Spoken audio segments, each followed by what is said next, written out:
Hello everyone, Dan here from the Next Issue Podcast. On today's video, I'll be giving you a quick preview for Danger Street number 12.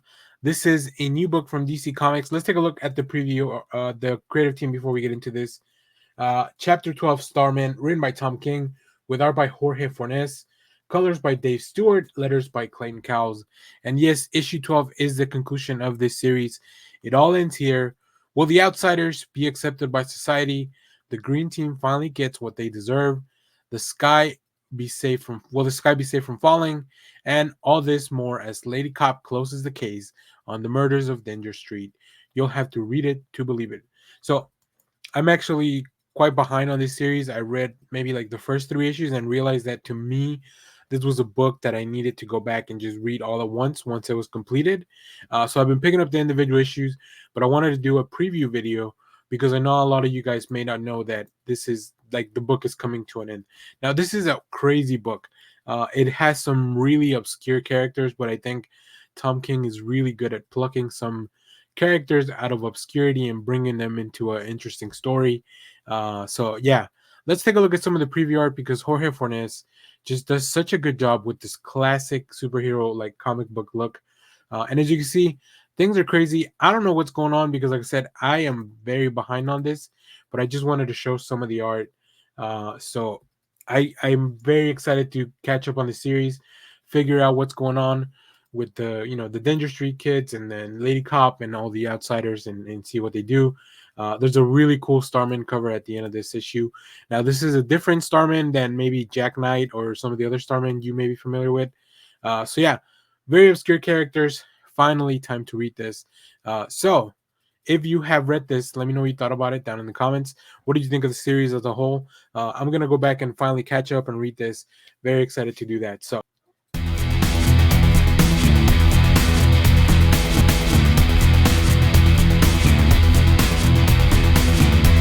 hello everyone, Dan here from the Next Issue Podcast. On today's video, I'll be doing a preview for DC's Twas the Mite Before Christmas. This is the DC anthology for the holiday. Very excited for these. I love these. So let me give you a quick synopsis. We'll go over some of the creators, look at the preview art that we have for the first story. So, 8 fifth-dimensional folk tales of holly jolly fun. 'Twas the night before Christmas, and all through the house, not a creature was stirring, not even a bat mite. Join all your DC favorites as they take on 8 classic holiday stories, from Constantine and Lex Luthor's Dickensian tale to a Batwoman's puzzling Hanukkah hijinks to your classic Cocoa swelling Christmas romance. Switch between Harley and Amethyst. This book is the perfect companion for cookies by the fire and an extra sour cream in your latkes. So pull up a sled and get ready for plenty of ho-ho holiday. Hope to get you in the spirit of the season. Yeah, I read a few of these stories. They're actually pretty fun. Bob Quinn is an artist in the Harley Quinn Amethyst story, so I'm very excited for that. And there's some other characters that are very interesting. Of course, Lex Luthor would be in the Scrooge McDuck, the Scrooge type of story. Not McDuck, but yeah, very excited for this. So let's take a look at the Teen Titans Tower at Home Alone Titans first, some of the preview art there, and then we'll go over some of the other creative teams. So yeah, this feels very Home Alone Christmas type of thing in Titans Tower. Very cool stuff. Like just we have this one is written by Zipporah Smith with art by Logan Fairbairn, Dave Sharp on letters. So very interesting stuff. I love seeing the Titans just kind of hanging out, and this story has all that and even more as they try to, as the Hive members try to break into Titan's Tower to cause shenanigans. So that's very, very exciting. I love these books. I love these anthologies. They just give us these little side stories for a lot of these characters. So let's take a look at some of the other creative teams here. So as I mentioned, we have Harley Quinn and Amethyst in The Princess Switch, written by Rob Levin, with art and color by Bob Quinn, letters by Hassan Otsmane Elhau. We have the Lex Stacular Christmas Carol by Ethan Sachs, with art by Sue Lee, John Callis, and Becca Carey on letters. We have Batwoman with Riddler on the Roof, which is a fantastic name for a story, written by Natalie Abrams, with pencils by Marcus Smith, inks by Norm Ratman, colors by Hi-Fi, letters by Travis Lanham, Booster Gold in the Santa copies, gin by Julia Grant with art by Rebecca Isaacs, colors by Kurt Michael Russell, and letters by Ferran Delgado. We also have Superman Streaks in the Sky by Michael Conrad, art by Gavin Gaudry, and colors by Ryan Cody with letters by Becca Carey. This is also a very fun story. We also have Bunker. Bunker is back.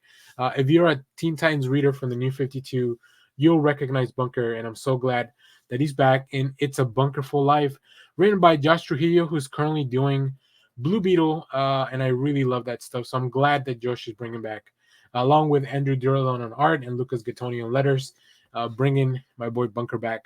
And the last story, Batmite in Wonderful Toys, written by Sholey Fish, with art and colors by Juan Bobillo, and letters by Dave Sharp. So yeah, I don't know what else you would expect from a holiday anthology like this, but DC always comes through with these quarterly anthologies, these 80-page giants that they love to put out for different holidays. So if you have read this book, let me know what story was your favorite, and let me know if what variant you picked up. There's a few variants you'll see at the end of the video.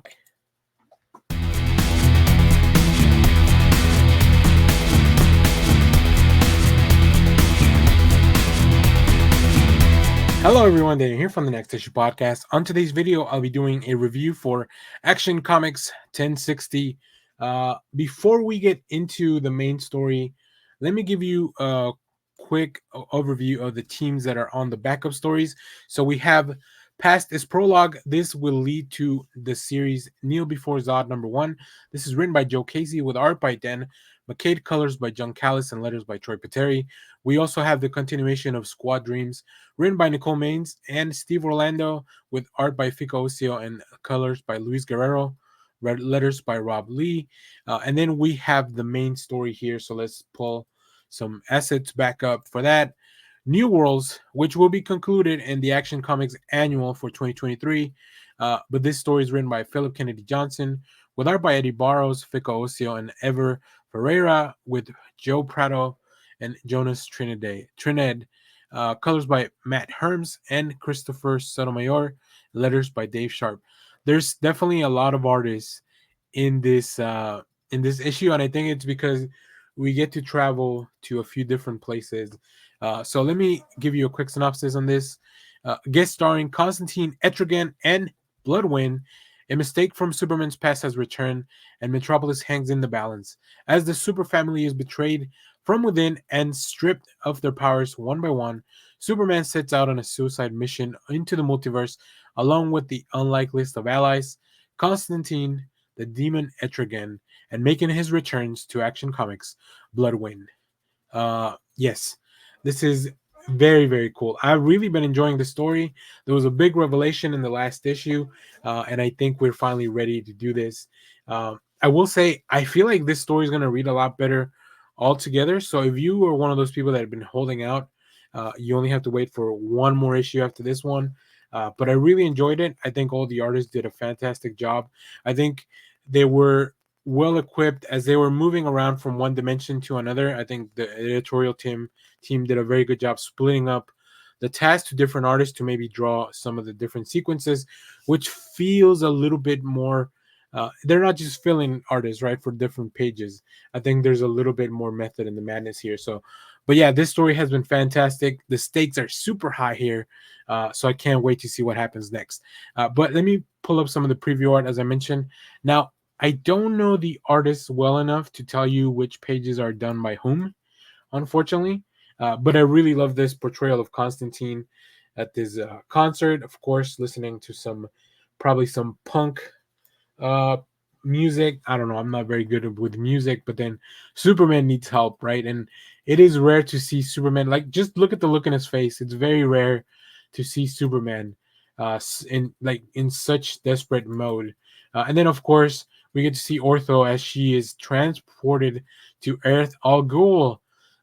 You may have to read a different comic to get more information on that, but they definitely, editorial team does have some editor's notes to kind of fill you in on that.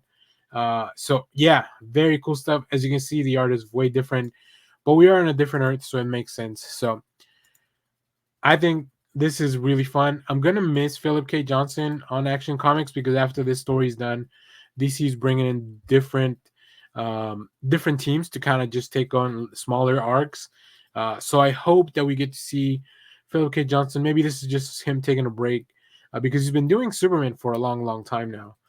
So maybe he's just taking a break, and then we'll have more of these stories by Philip K. Johnson because I'm really like I haven't read this much Superman in a long, long time. So, bye bye.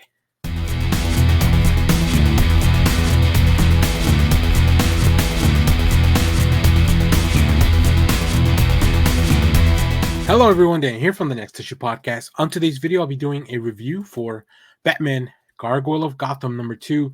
This Black Label epic book continues. Let's take a look at the creative team here.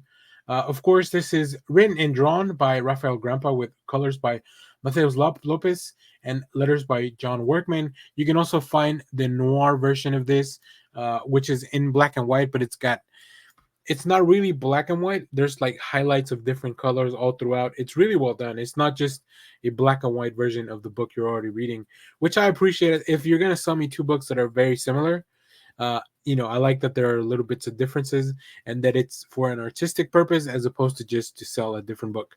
Now, in this issue, a devil cub falls on Earth to break its wings. In the unmissable second installment of acclaimed storyteller Rafael Grampa's masterpiece, the skies over Gotham grow darker still. To decide to kill your past is one thing, but actually doing it proves to be more fraught a road than Batman ever expected, especially when that very same past grows more tightly woven into this current case with every new clue he uncovers.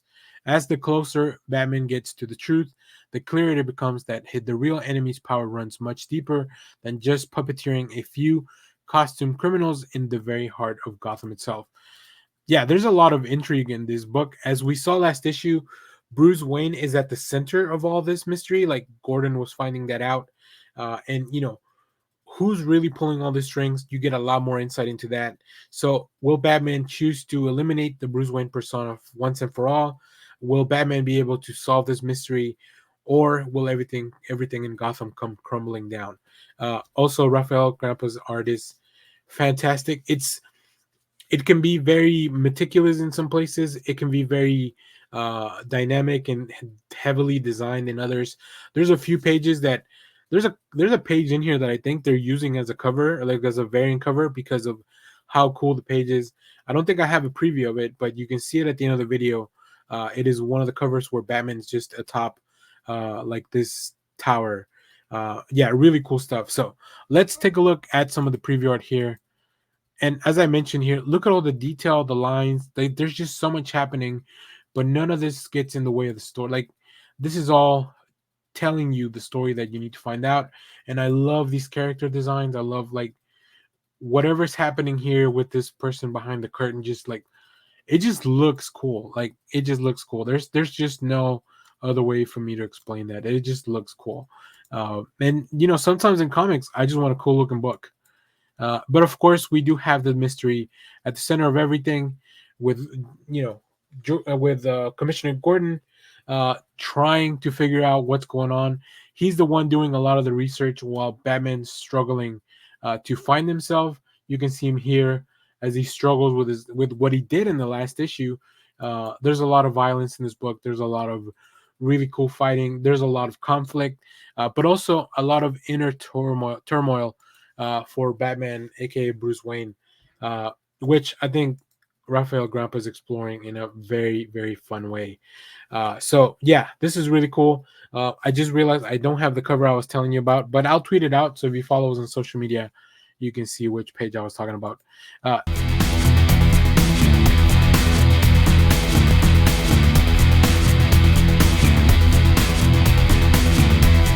Hello everyone, Dan here from the Next Issue Podcast. On today's video, I'll be doing a review for Titans Beast World #2.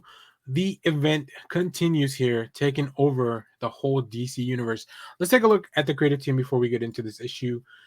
We have Tom Taylor on writing duties with Ivan Reis on pencils, inks by Danny Mickey, Brad Anderson on colors, letters by Wes Abbott, and we'll see some variant covers towards the end of the video. So yeah, this event continues. I didn't know it was gonna go this fast. It makes sense that DC just kind of wants to keep the ball rolling because we just had the first one 2 weeks ago. So yeah, very glad that we have more of this story. In this issue, the status quo shattering Titans crossover continues with Beast rampaging through the streets in a world conqueror in the sky. Titans must do all they can to save humanity. But as heroes and villains alike are infected, will the team stay clear of the spores to or become part of the threat? And as the world rages on, can Raven discover a way to save Beast Boy? So if you haven't read the first issue, you should. It's really good. But pretty much, Beast Boy transformed himself into Starro, the Conqueror, to stop a different threat, and that's kind of how. And but now he's kind of out of control. Now this has all been planned by Amanda Waller. There's a lot of machinations happening, and the Titans, who are now the protectors of Earth, because there is no Justice League at the moment. They have to step in and not only save their friend but save the world. But to do this, they'll have to fight people that they may, be friends with because they've been turned into Beast, which making Beast versions of DC superheroes and villains, excellent stuff. Like you're gonna get so many action figures, cool variants, like really cool stuff. We get to see a Black Adam Lion, which is amazing stuff. So let me pull up some of the preview art. I've talked about Ivan Reese in the past, but I mean he is just fantastic at these big superhero events. I feel like this is his forte, just going all out, multiple characters, action sequences, and then just I love this panel of Animal Man freaking out because he's connected to the red, which is all the animals in the world. And of course, an event like this would affect him the most. I really like this page in the middle as well. Look how much stuff is going on. But in the meanwhile, the lettering is really good to highlight. Raven is doing all the stuff while still trying to figure out how to help Garth. Really cool stuff. Batman's in trouble. There's a really cool sequence here with Batman, and it's pretty heartbreaking. But yeah, the team's starting to take casualties, and we don't know what's going to happen to them. So very cool stuff. Highly like fast paced, action packed. This is what you want in a big DC event. If DC is gonna give you like this bombastic nonsense, they definitely need to make it fun, entertaining, and just something that hits hard. And this is definitely checking all those boxes. Also, the tie-ins are pretty cool. I've done some reviews for some of those other things, so stay tuned on the channel for more of that. So if you have read this book, let me know what you thought about it. There's a really cool Black Adam lenticular cover for this one. Make sure to try to pick that up if you can at the comic shop. And if you do, let me know. Let us know on social media if you found one.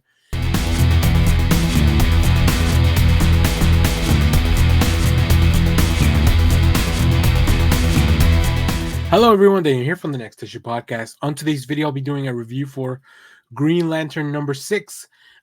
What a fantastic book this has been so far. And this issue, really the combination of a lot of things that are happening. So let's take a look at the creative team before we get into this book. We do have a backup story, The Wayward Son. It is very different in tone, but it's done by Peter Tomasi with La Fuente and Tamara Von Villen. It is very different in tone to the main story, so I won't talk about it too much, but I think it'll be fun to read once it's all collected. But let's take a look at the main story here. The Will to Rage, written by Jeremy Adams, with art by Harmonico and Scott Godlowski, colors by Romulo Fajardo Jr., and letters by Dave Sharp. Uh, Very, very exciting stuff. In this issue, we have Hal Jordan versus Sinestro, now more dangerous than ever. It's come down to this. Hal Jordan, Earth's Green Lantern, finally faces off against his former mentor, Sinestro, whose power to instill fear has been replaced with an elemental rage that could level the planet he once swore to protect. The concept of Sinestro wielding rage instead of fear, it's so cool. Like it's just cool.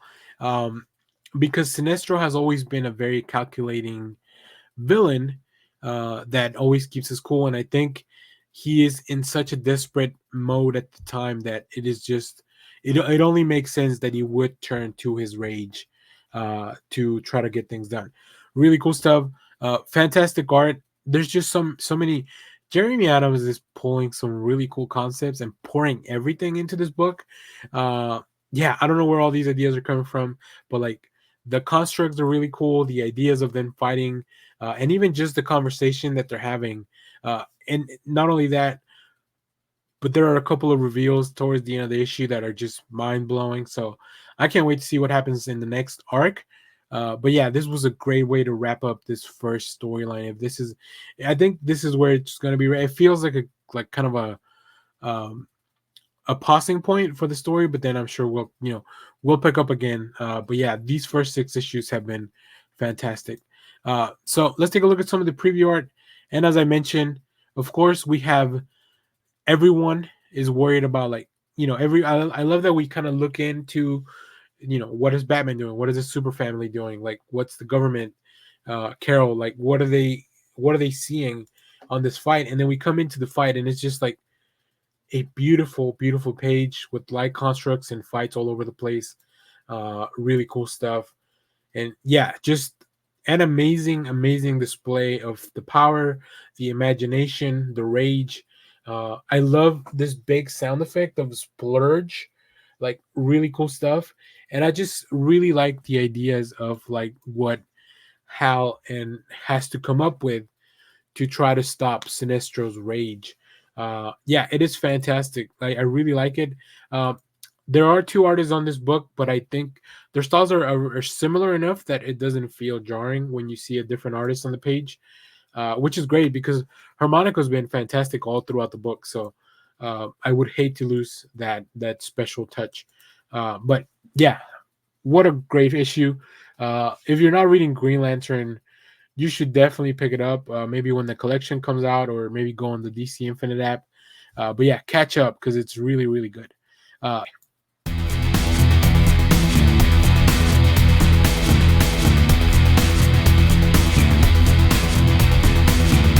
Hello, everyone. Daniel here from the Next Issue Podcast. On today's video, I'll be doing a review for Batman City of Madness #2.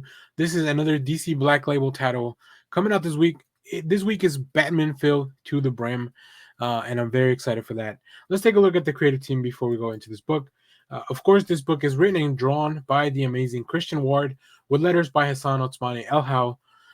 And I am, every time I open a page in this book, or at least that I go through the review copy, I am just stunned by the amount of the level of detail and work and artist, like, just it is such a beautiful, weird, twisted interpretation of Gotham, of the characters that are in Gotham, Batman itself. Yeah, it is. This book is just, apart from everything, of course, Christian Ward is a fantastic artist, but he's also delivering a really cool story. Like, there's a lot of cool concepts being explored here. I think Ward is really just trying to find every aspect of what makes Batman. Yeah, really cool stuff. So in this issue, the Court of Owls summons Batman, demanding he venture deep beneath the city to fight what has been unleashed from its depths, a wave of madness infecting Gotham's villains, driven by the monstrous creatures they're calling the Batman below. But the court has not entirely noble reasons for wanting the chaos stopped. Is Batman their weapon or their bait? Yeah, of course you can't trust the Court of Owls. Um, but let's take a look at some of the preview pages here. I just love the color palette for this book is fantastic. Like, I would love to have lighting in the background of my videos, just like from all these color sequences. They are so cool. Um, it's just such a, like, full of these neon colors, uh, which contrast so well with Batman. Like, whenever you put Batman in a color palette like this, he stands out so much. And just artistically, like, it shows you like how much Batman doesn't really belong in a lot of these places, which is, I think, is really cool. But also we have a really cool exploration of a lot of his rogues. uh, are a little bit twisted here. They're a little bit different than Christian Ward, because you could do a lot more things. There's a lot more leeway in these Black Label books. Christian Ward is pushing the boundaries of what some of these characters are or have been, and maybe exploring things that haven't been done before, for the sake of continuity or whatever the case may be. So very cool. Of course, every time the Batman from below shows up on the page, like such a cool character design. And of course, why is he trying? Like, what does he need a new Robin for? And can he convince this kid to go on this path of vengeance along with him? Or can Batman stop him and save both Gotham and himself and all these villains? There's just a lot of stake here. The stakes are very high. So very cool stuff. Oversized book from Black Label. I don't usually buy a lot of these on a monthly basis because they are difficult to store. But Christian Ward's designs are so beautiful that there's just no way I'm not picking up these books. So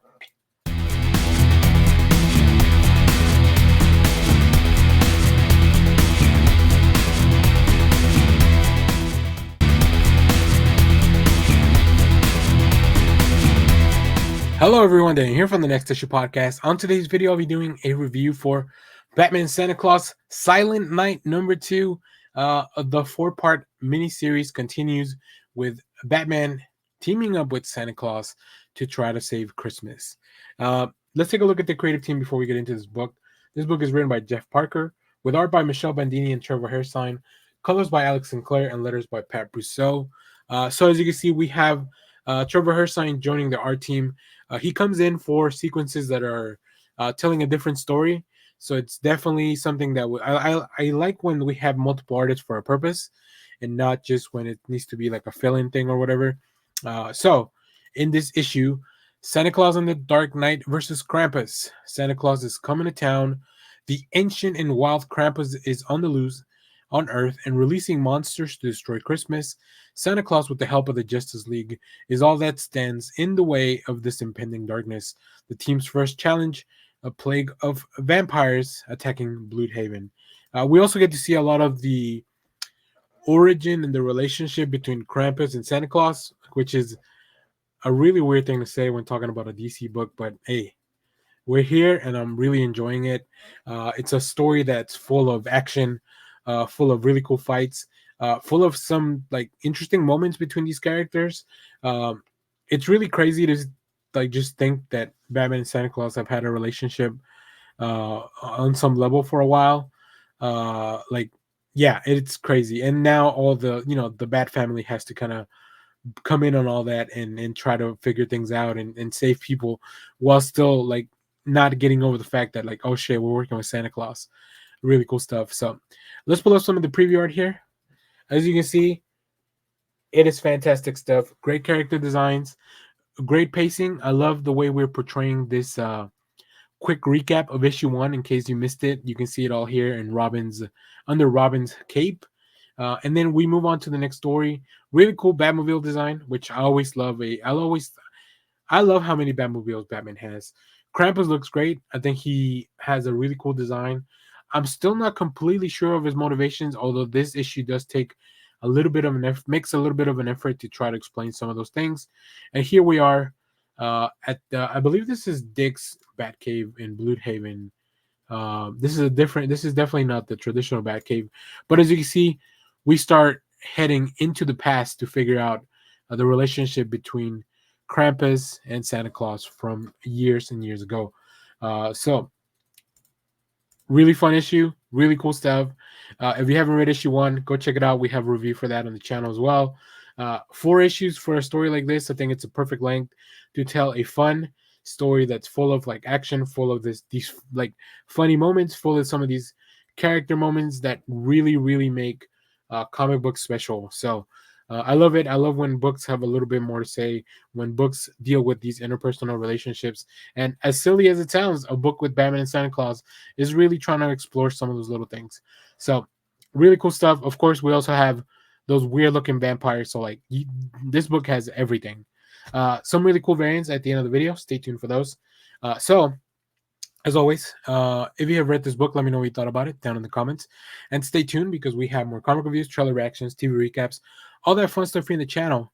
Thanks for watching, everyone. Bye-bye.